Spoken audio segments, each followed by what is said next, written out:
Come in. Welcome. I'm E.G. Marshall. Welcome to the sound of suspense, to the fear you can hear.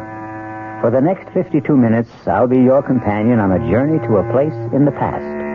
It used to be that only the mystics believed you could go back, relive your life.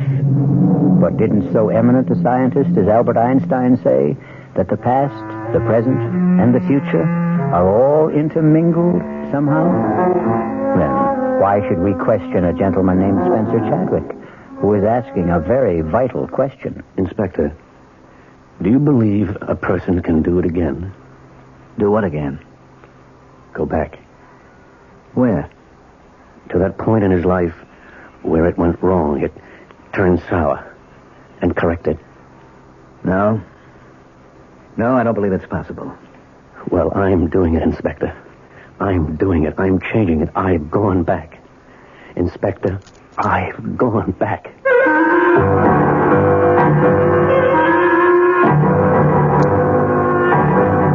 Our mystery drama, You Can Die Again, was especially written by Sam Dan and stars Richard Mulligan. It is sponsored in part by Anheuser-Busch Incorporated, brewers of Budweiser. I'll be back shortly with Act One.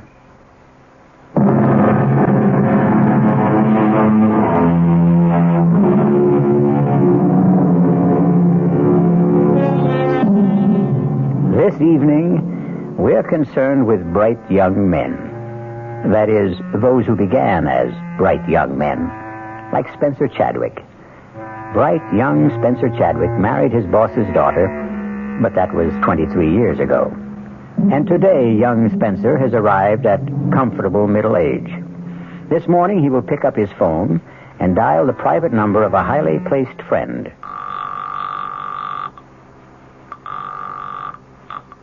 Chief Inspector Faraday's office, Sergeant Milrose speaking. Sergeant, this is Spencer Chadwick. Oh, good morning, Mr. Chadwick. Connect you right away. Spence, I hope you're not calling to cancel our golf date. No, Martin. I'm calling to tell you I murdered my wife. I won't believe it, Spence. I can't believe it. Marty, look at her. She's dead. I see she's dead, but I won't believe you killed her. She's been stabbed, Inspector. Yes, Sergeant, yes. And that's the knife, Marty. Now, Spencer... You'll surely find my fingerprints on it. What's that bruise on your head? We had a fight. She hit me with the candlestick. Inspector, a glass door here leads to a terrace. It's been broken. Spence, an intruder, a thief.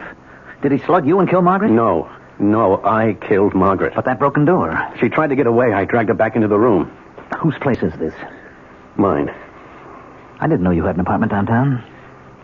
I've been staying with a girl. Spence, you're talking to me, your closest friend, Marty Faraday. Excuse me, Inspector. Shall I start the routine? Yes, of course, Sergeant. Are you going to arrest me, Marty? I have to. I'm ready to go now. But I'm not ready to go. Look, I can't believe what you're telling me. I can't even believe you were cheating on Margaret. How can I believe you killed her? You've been a policeman for 25 years, Marty. Do you still have illusions, faith, ideals? If I do, it was because of people like you and Margaret. I'm sorry, Marty. Look, Spence, is this the way it happened? You were having an affair. Margaret found out about it. She came here, confronted you. One thing led to another, and you killed her. Now, is that the story? Yes, yeah, that's it.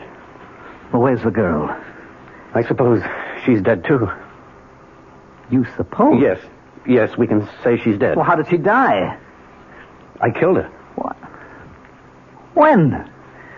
Oh, a long time ago. A long time? Spencer, you're not making any sense. How could you have killed her a long time ago if Margaret confronted the two of you here today? I don't know. I don't know. Now, just arrest me, and don't ask me any more questions. I have to ask, Spence. I can't accept what you're telling me. Now, think. How could you have killed her a long time ago? Or did she kill me? Spence, please, tell me what happened. It doesn't matter. Look, I want to help you, Spence. I'm your friend. You know that. You won't believe me. Try me. Just try me. It's even hard for me to believe it. But it's true. Spence, sit down, will you? Will you just sit down and try to pull things together? Tell me what happened. What happened? It started one morning. It was 3 months ago. I came downstairs. Margaret was at the breakfast table. Morning, darling. Coffee? Thanks, yes. Any mail, Margaret? Nothing worth delaying breakfast. Card from my brother. Where is he now? He had to put in for repairs at Pago Pago. That's Pengo. When is he coming home? Oh, next year, maybe. Or the year after, when he gets bored or tired or needs money or decides to get a new girlfriend or another boat. And he's 38 years old. And he'll never get anywhere. Don't say that. It seems to me he goes everywhere. Oh, his life and yours, darling? A study in opposites. You were born poor and you wound up rich. He was born rich, wound up poor. Dinner tonight with the Satterfields. What for? What for? Oh, my God.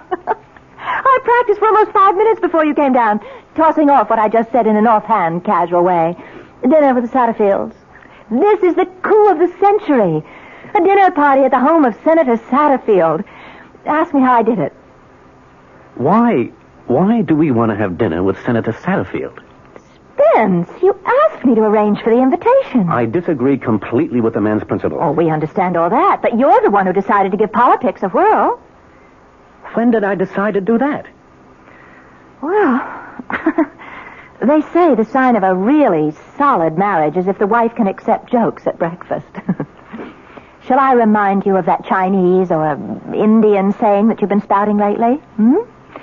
A man spends his first 20 years living for himself, his next 20 living for his family, and his next 20 living for his country.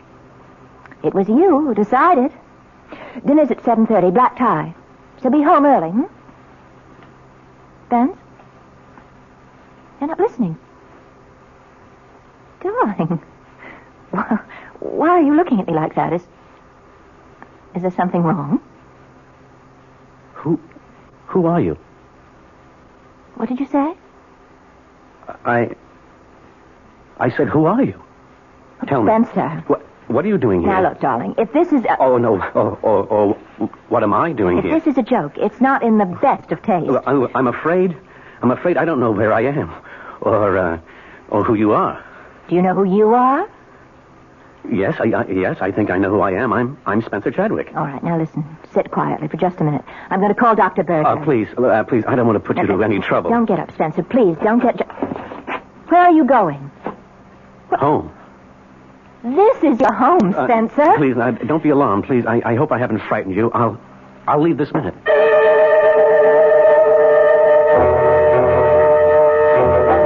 You mean that after 23 years of marriage, you look at your wife one morning and you don't know who she is? Yes, Martin. All right. You walked out of the house. Now, where did you go? I hailed a cab. Now, where to, pal? I don't know. It's all right. None of us knows where we're going. Just answer this. Where do you want me to take you? Just drive. Okay, you're the doctor. What do you think, the Redskins got any kind of chance this year? All right, let's try politics. You think Satterfield's going to run again? Well, as my old man would have put it, you wasn't exactly vaccinated with a phonograph needle. Driver, why are you headed north? Well, you said to drive. The Chadwick building is down on Jefferson Square. I distinctly told you to take... You distinctly told me nothing. What would I be doing in your cab at 9 o'clock in the morning if I didn't intend to go to my office? Yes, sir.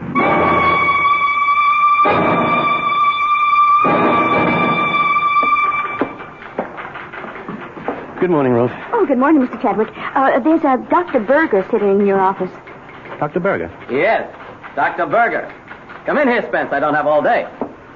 Well, come in and shut the door. May I remind you that this is my office? 15 minutes ago, I received a call from Margaret. Margaret? Is she all right? About you. Me? I thought it important enough for me to stop off here on my way downtown. Hold out your wrist. Wait, why did Margaret call you? She told me about that little episode. What? What little episode? You don't remember saying certain things? Paul, please, what is this all about? Pulse seems to be a little fast. What am I supposed to have said to Margaret? I want you to report to the hospital right now. You can't just walk into my office and tell me to report to the hospital. Who says I can't? But what's the matter with me? I don't know. That's why I'm putting you into the hospital. What did Margaret tell you? That you didn't know who she was. Well, How could I not know who she was? Have you had moments when you didn't know people, or you didn't know where you were, or what you were doing there? Well, certainly not. Now, level with me, Spencer. Listen, those things, they happen sometimes to everybody. How often do they happen to you? Well, The incident with Margaret, was it the only one? well, Spencer, I'll see you at the hospital in 30 minutes.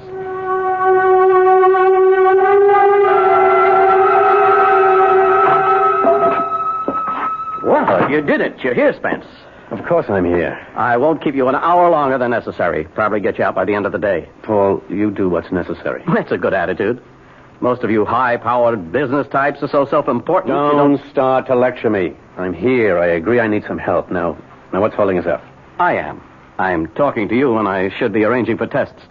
Now, you just relax. Listen to some music, read, take a nap. I'll see you.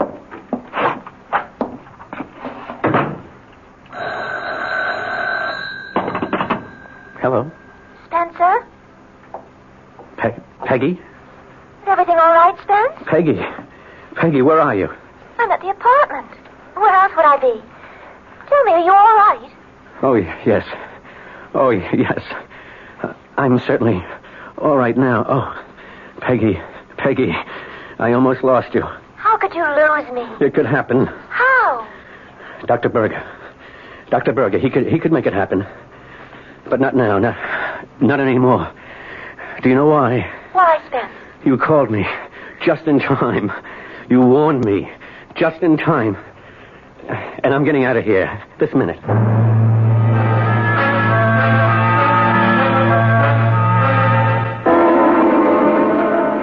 Mr. Chadwick, Yes, Ruth? aren't you supposed to be at the hospital? I'm not supposed to be anywhere except in my office during the business day. Oh, yes, sir.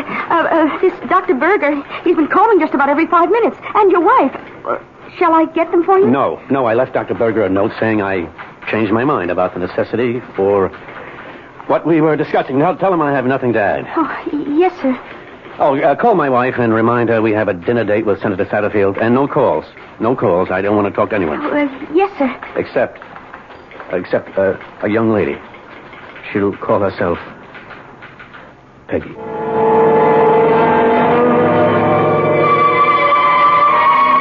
Well, for 23 years, you hum the same tune, and then, suddenly, one morning, you hear the music of a different drummer. A drummer named Peggy. Or is she a piper named Peggy, who will have to be paid? We shall return shortly with Act Two.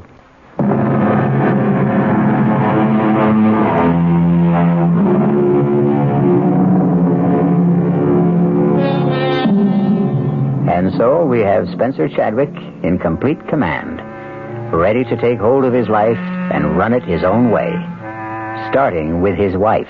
Spencer? Is that you? There's no problem. It's not even 7:15. I can be dressed and ready to leave in 20 minutes. Spencer, there is a problem. You made Dr. Berger look like a fool today. You read my note. It explained You everything. made yourself look like a fool. You admitted to the hospital, and less than an hour later, you sneaked out. I did not sneak out. I got dressed, went to the desk, and said, I'm leaving. Send me the bill. But, Spence, you're not well. I've never felt better. You should be in the hospital. Margaret, please stop running my life. What did you say just now, Spence? I'm sure you heard me. I wasn't aware that I was running your life. Spencer, would you be good enough to explain? Can you show me how? You did say this thing was black tie? Spencer, I'm entitled to an explanation of that remark. Margaret, if you can't understand what I'm saying, how can I explain it?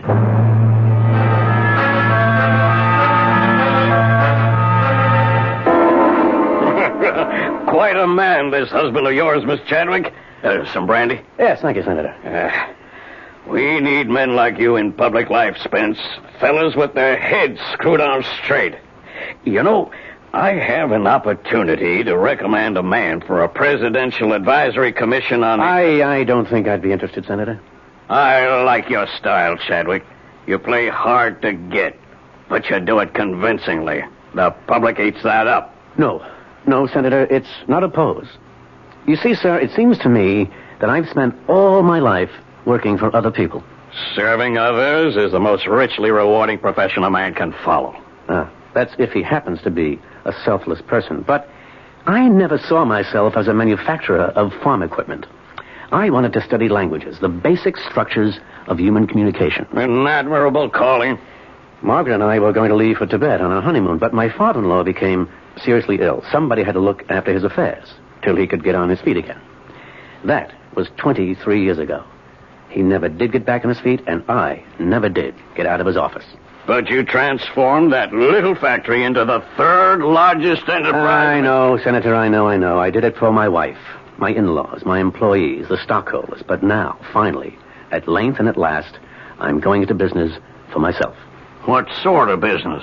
The Spencer Chadwick business. The let's please and amuse and excite and develop enhance Spencer Chadwick. Thank you for your offer, Senator, but there are many others who are more worthy, not to mention more willing.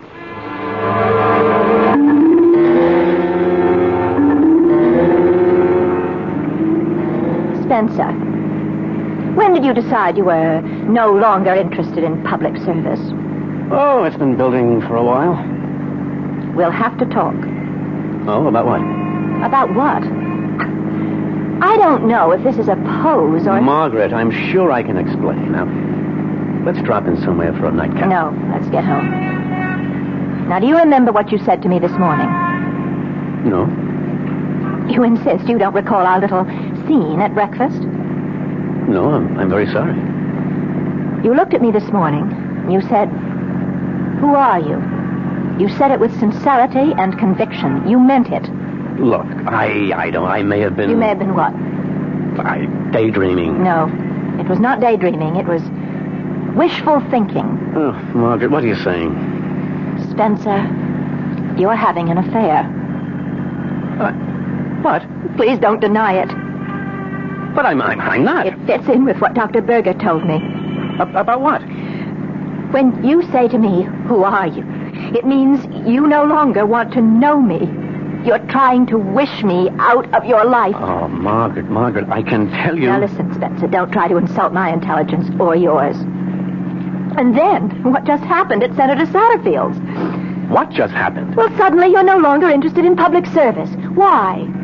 If you heard me talking to him, you'd know that finally I want to do things for me. But he as much as offered you a post that you dreamed about. A sensitive post. And you could become an important man nationally. You've spoken about it a dozen times. Margaret, I no longer care about it. Well, of course not. Because you become controversial, make enemies, and then they try to get something on you. And now that you're having an affair, you're vulnerable to scandal. But I am not having... Oh, don't lie to me. That just makes it worse.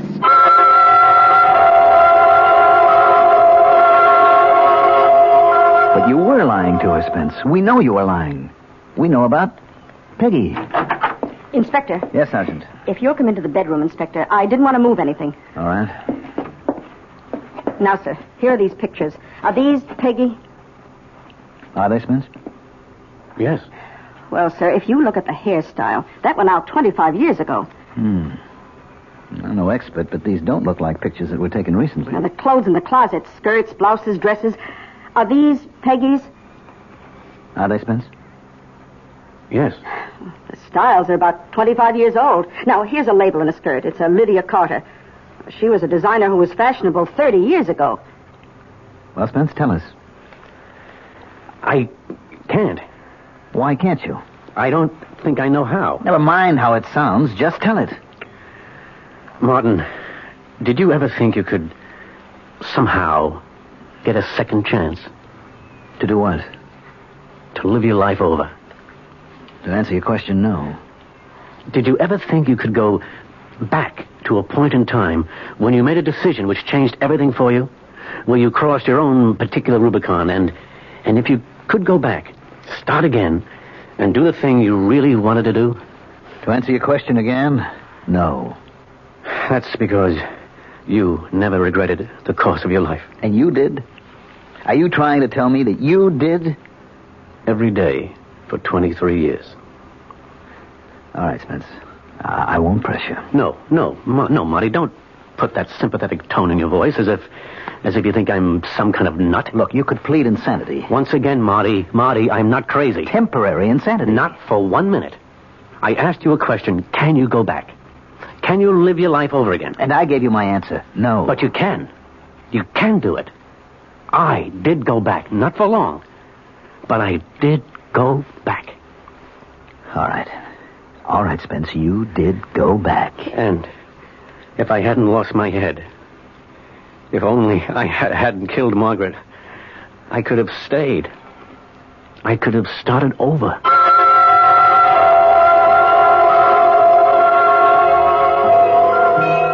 Peggy, want to go to a movie? No. I missed the news broadcast. Anything happening? They think a war just started. Oh, come on, Peggy. Come on. There aren't going to be any more wars. Everybody knows that. People may be crazy, but they're not insane.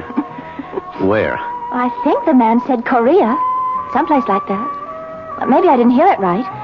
Hey, if you don't want to go to the movies, what do you want to do? Sit home and just listen to you. Tell me about the trip you're planning. Well, first, don't call it a trip. We may never come back. It may take all our lives. Fine with me. And we may never find it. Great. What are we looking for? The origin of language. For instance, we say brother in English.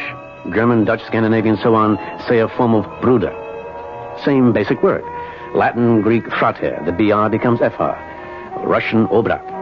The differences are all in pronunciation. Okay. How did this one language spread so far and wide to cover so many different kinds of people? Arbeit. How? That's what I want to find out. And we will travel and study and research, and one day, maybe... Maybe what? This Indo-European language, it's only one of 30 language families. At one time, was there one single language, the mother of all? Was there? I don't know. One day, I hope to find out. You sure you wouldn't mind scrounging around Europe and Asia? Oh, I've been to Europe and Asia. But not with a backpack. Not with a sleeping bag. I'm going to love it. Now, one thing must be clearly understood. At no time, regardless of the bind we may find ourselves in, shall we ever, under any circumstances, wire your father for money. Promise? I promise.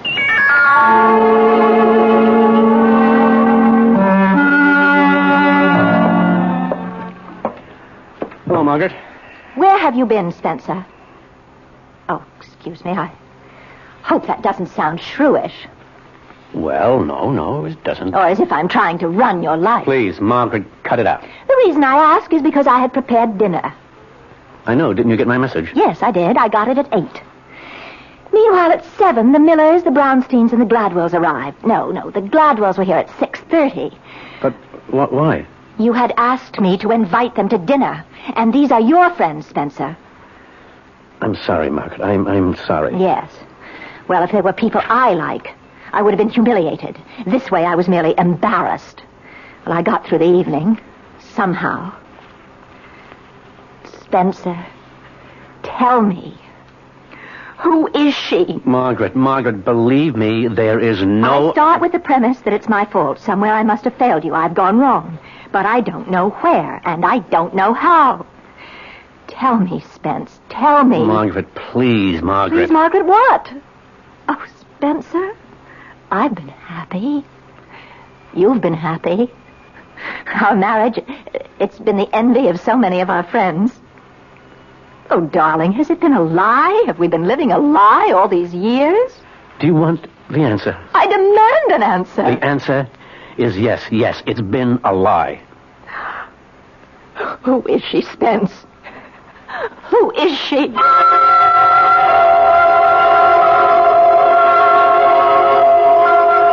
Who is she, Spencer? Who is Peggy? I won't tell you, Martin. I should say, who was Peggy? Inspector, do you remember some time ago you saw Mrs. Chadwick? It was on business, I remember. Oh, yes. Yes, I do. It had to do with a burglary, Spence. A burglary in your house. Believe me, Margaret, this is no bother at all. You see, I felt if I called the local precinct, I'd have police traipsing all about the place. It just isn't worth it. Well, what happened? Well, it's silly, but... Well, you know us. We never throw anything out. It's a sound idea. The worthless junk of yesterday has suddenly become expensive antiques. It's incredible. Yes, Margaret. All right, I'll be brief. We have a storage space where we keep old things, clothes, knickknacks, stuff that you say you'll throw out sometime. You never get around to it. You never do. And? Well, it's all been stolen. Stolen? It's missing. Well, it must have been stolen. I don't care about it, but it's just unnerving to consider that the house has been broken into. Well, send a list of the stuff to Sergeant Milrose. It's not important, but I feel that since a crime has been committed, it should be reported. Did I do the right thing? Of course you did, Margaret. That list. I gave you that list, Sergeant. It's on my desk, sir. I'm sure most of the items in this closet were on it. Spencer, you were the burglar. Technically, yes. She needed clothes, Marty. That girl, she's a fantasy. No, not Peggy. All right, look, for reasons that I may never understand, you feel you wasted your life. So you fantasized a way to go back, to start over. It was no fantasy. Sergeant Milrose. Hell, it wasn't. You were sorry you married Margaret, which all by itself proves that you're insane, Spence. You created this Peggy, and you had to dress her in a period of 25 years ago. There is no Peggy. This whole thing happened in your mind. Yes, thank you, Lieutenant. Yes, Sergeant? Sir, that was from the lab. They scraped some grass samples from a skirt in the closet, and it's been identified as Duke of Wentworth fescue. All right. It's a new kind of seed, just been planted for the first time. When? Well, about a month ago, which means somebody wearing this skirt was sitting in the grass in Benton Park very recently. You figure if a man's been married for 23 years, he may have a tendency to fantasize a bit. But Spencer Chadwick has created more than an illusion. He has brought forth flesh and blood, particularly blood. We'll be back shortly with Act 3.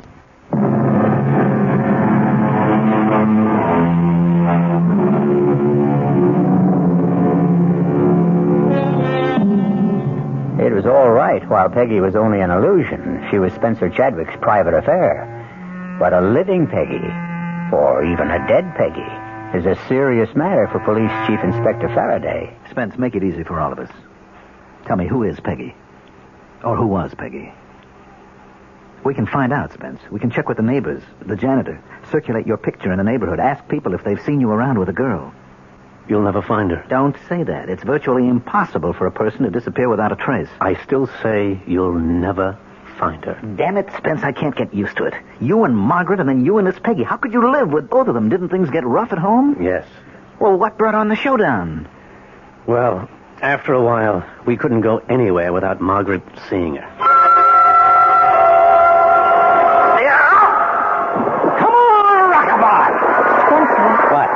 is that the girl? What? Who? That girl. She's been looking at you all afternoon. Oh, Margaret, believe me. Why don't you invite her down here? She'll have a better view from our box. Oh, Margaret. No reason we shouldn't all behave in a civilized manner.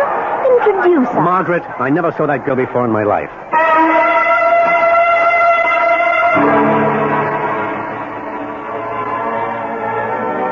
Margaret, you're staring. No, not me. That girl's been staring at you all evening. Margaret, believe me. Wherever we'd go, there'd be no peace. She always suspected somebody. Last week, it even happened when we were playing golf with you and Henrietta. You're up, Margaret. I'd use a 3-wood on this hole, Margaret. All right. Oh, too bad. Well, you go up there and show me how, Marty. You rushed the shot. You lifted your head. I really don't care about golf. You made the date with Marty and Henrietta. Well, we simply can't drop out of circulation. Spencer, that girl in the foursome behind us. Margaret, she's not the one. Spencer, where were you? I had a meeting. Oh, well, we progressed. Used to be you didn't know, you couldn't remember. And now at least you're courteous enough to lie to me. You've been drinking, Margaret? Yes, that's true. I have been drinking. Margaret, it's not good for you. Oh, I don't know. Let's consider that. Drinking is not good for me. I won't fight that. However, what you are doing, that's good for me, Although I must say you're treating me nicer these days. You started off by asking, who are you? As if you didn't know me, and now at least you don't ask. The phone rang today, and I answered it, and the line was dead. What's going to happen, Spence? I intend to go away with her. Well, finally, you've admitted it. You are having an affair. Yes. Who's the woman? Who? Yes, who? I'm not sure you'd want to know. I have a right to know. Well, perhaps you do. Who is she, Spencer? She's you. Me? Yes, Margaret. The girl is you. What kind of No, nonsense? that's not quite right. She isn't you. Then what were you trying to say? She was you. She isn't Margaret Chadwick. She was Peggy Wainwright. Spencer, don't look at me like that. I'm scared. Do you want me to prove it to you? Come with me. Come with me right now. This is what Dr. Berbick was concerned about. Spence, it's no disgrace to have a breakdown. It's no shame to need psychiatric help. No. We're past all that, Margaret. Come with me. I want you to meet Peggy. Come with me. No, Spencer. You come with me. You come with me to Dr. Berger. You know, Margaret, people like you have one answer. Whenever you're up against something you don't understand, you have one answer. Whenever you're faced with something that's beyond your experience, you have one answer: see a doctor. That solves everything. That takes care of everybody. And it never occurs to you that yours might just possibly be the wrong answer. Now, why are you so sure of yourself, Margaret? Why are you so sure that I'm the one who's wrong? Come with me, Margaret. I want you to meet Peggy. Or are you afraid?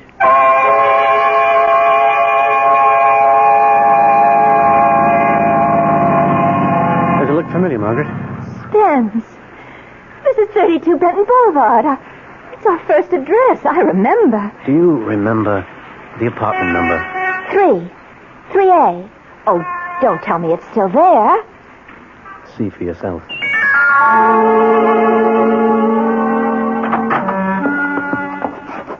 Spence. How did you... Our first table. And this bronze candlestick, our very first wedding present from my brother. These clothes. My clothes. How did they get there? They're here because they're Peggy's clothes. Oh, look, Spence, the Lydia Carter skirt. Oh, you love me in that. Do you know that style's come back? I want to put it on. Do you remember what we used to do? We'd go for a walk. In the park. Dinner at Luigi's. We never had dinner at Luigi's. Oh, that's right. We couldn't afford it. And by the time we could, we weren't living here anymore. We stopped at the burger shop. What's tonight? Thursday. That means there's a free concert in the park. And then free dancing. Oh, let's go, Spence. Let's do it all again.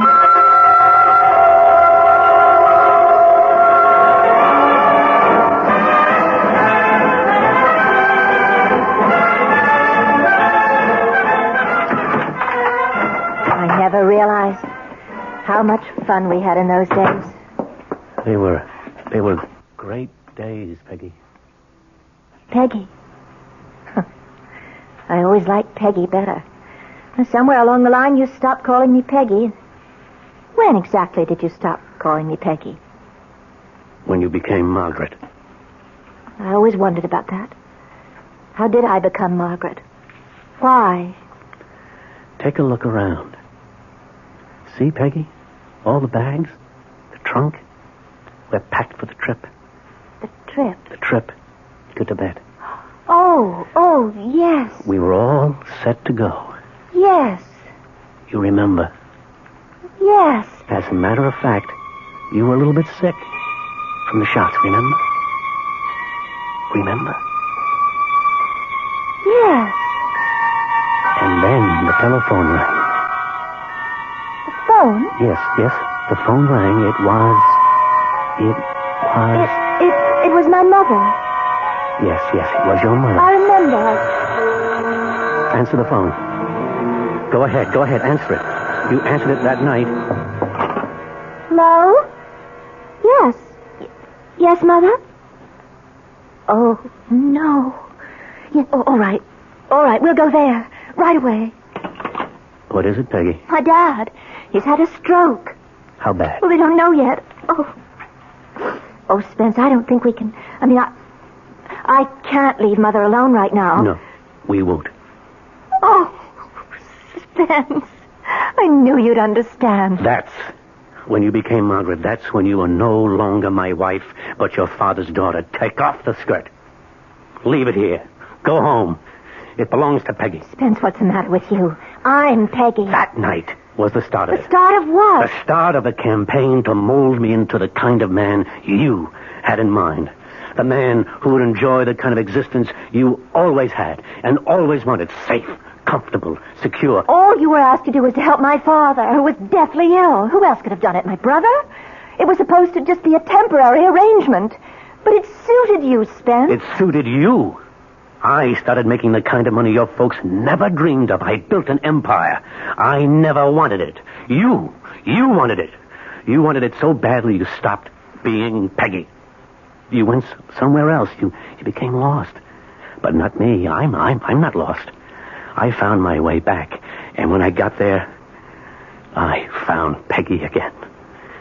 Now, take off that skirt and give it back to Peggy. Spencer, I listened to you. Now you listen to me. I've been listening to you for 23 years. And now we've come to the end. The bags are packed, and it's not too late.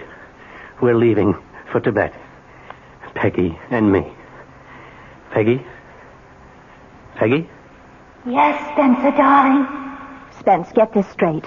I'm Peggy. Don't listen to her, Spence. She was always out to destroy you. She almost did till you came back to me. I'm Peggy. The only Peggy you have. She's lying. She's trying to stop you.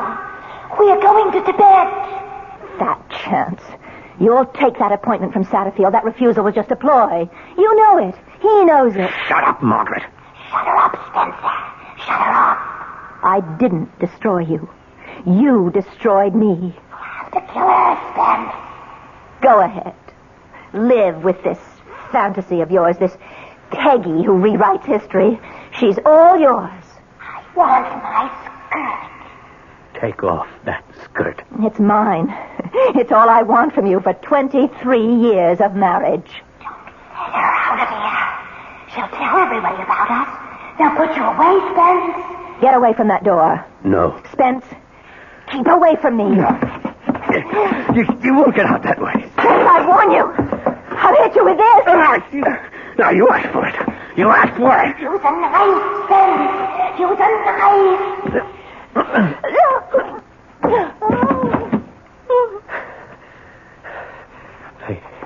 Peggy? Peggy? Where are you? Peggy? You killed us both, Spence. Oh. Margaret. Margaret.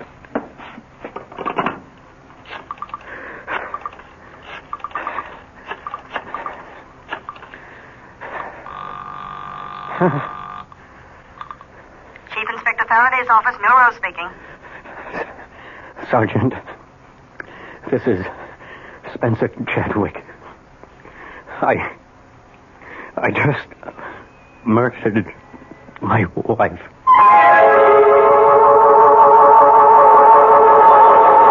Well, as they say, all of us are two people. One is the person we think we are, and the other is the person we really are. And the secret of a long, happy life is to make sure the twain never meet. I'll be back shortly.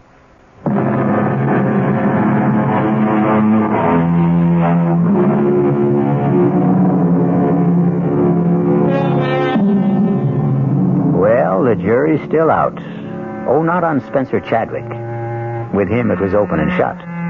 But on the basic idea, can you go back? Can you do it again?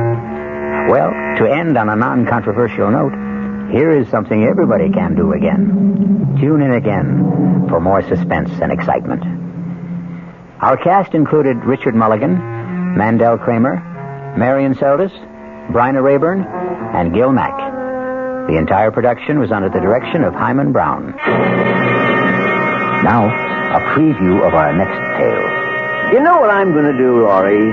I am going to turn this car right around and head back to the city. Oh, no, George. Please don't. What's that? We all fall. You hear something like singing? Ring a ring of roses. Let me open the window. A pocket full. It's a woman singing that old nursery rhyme. Two. We all fall down. But what's that snapping sound? It sounds like a piece of leather. It sounds like a whip. George, what are you doing? I'm getting out. No, don't leave me, George. I'm coming with you. Wait. Okay, but stay close to me. Radio Mystery Theater was sponsored in part by the Kellogg Company, makers of Kellogg's Special K cereal. This is E.G. Marshall inviting you to return to our Mystery Theater for another adventure in the macabre. Until next time, pleasant dreams.